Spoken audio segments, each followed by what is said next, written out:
దేవుని వాక్యం చెప్తుంది, డిబేట్స్ చేయకూడదు.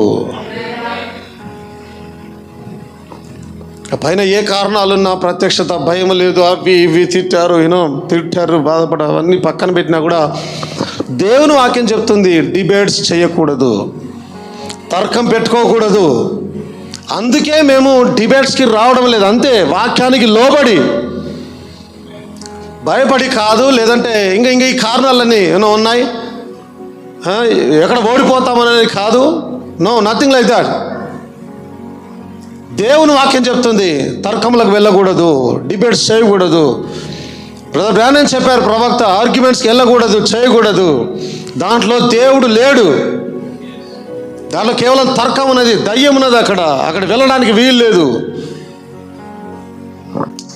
1 తిమోతి 1వ అధ్యాయం 2, 3, 4, 5, 6, 7 వచనాల వరకు నేను చదువుతాను. ఎక్కువ బోధించను, చదువుతాను. అందరు గమనించాలని నేను కోరుచున్నాను. విశ్వాసమును బట్టి నా నిజమైన కుమారుడు తిమోతికి శుభమని చెప్పి వ్రాయినది, తండ్రి అయిన దేవుని నుండి మన ప్రభు అయిన క్రీస్తు యేసు నుండి కృపయు కనికరమును సమాధానమును మీకు కలుగును గాక.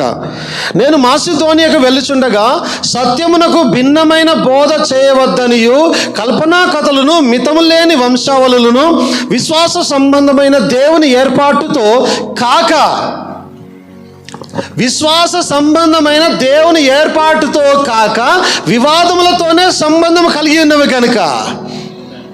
అంటే ధర్మశాస్త్రం గురించిన వివాదము కన్నా దేవుని ఏర్పాటు గొప్పదని వాక్యం సెలవిస్తున్నది అక్కడ. దట్ ఈస్ వాట్ మేము నమ్మేది. డిబేట్స్ నమ్మడం లేదు, తర్కంలో నమ్మడం లేదు. ఎన్నికనే నమ్మచ్చు ఉన్నాం. దేవుని ఎన్నిక, అదే మాట్లాడుతున్నాడు కదా. విశ్వాస సంబంధమైన దేవుని ఏర్పాటుతో కాక వివాదములతోనే సంబంధం కలిగి ఉన్నవి కనుక వాటిని లక్ష్య పెట్టొద్దనియు కొందరికి ఆజ్ఞాపించుటకు నీవు ఎఫెసులో నిలిచి ఉండవలనని నిన్ను హెచ్చరించే ప్రకారము ఇప్పుడు నువ్వు హెచ్చరించచ్చు ఉన్నాను. పౌలు తిమోతికి చెప్తూ ఉన్నాడు, నువ్వు ఎట్టి పరిస్థితుల్లో ఇలాగ చేయు, ఇలాగనే చేయు, ఈ రకంగా వాటి వెళ్ళమాకు, ఆ డిబేట్స్కి వెళ్ళమాకు, ఆ యొక్క ఏదైతే ఏమంటారు ఆ తర్కం అవుతుందో వివాద అంశముగా ఉంటున్నాయో వాటి వైపునకు వెళ్ళమాకు, నీ దృష్టి అల్లా దేవుని యొక్క ఎన్నిక మీద పెట్టానంటూ ఉన్నాడు ఆయన. ఆమేన్. నీ దృష్టి అల్లా దేవుని యొక్క ఎన్నిక మీద, తర్కముల మీద కాదు, ధర్మశాస్త్రం గురించిన వివాదముల మీద కూడా కాదు. అరే బాగుంది, తెలిసి అనేక విషయాలు తెలుస్తాయేమో అనుకోవడానికి కూడా లేదు. అది వివాదం. అది వంశావళుల గురించి వివాదం ఉన్నది అక్కడ. నీకు వంశావళులు కాదు కావాల్సింది, క్రీస్తు యేసు మీద విశ్వాసము కావాలి. సాక్ష్యములు కాదు నీకు కావాల్సింది, అసలైనటువంటి ప్రత్యక్షతో కూడిన వర్తమానము, దేవుని యొక్క వాక్యము కావాలి నీకు. అందుకే తిమోతికి చెప్తున్నాడు ఆయన, విశ్వాస సంబంధమైన దేవుని ఏర్పాటుతో కాక వివాదములతో ముడిపడి ఉన్నాయి కనుక.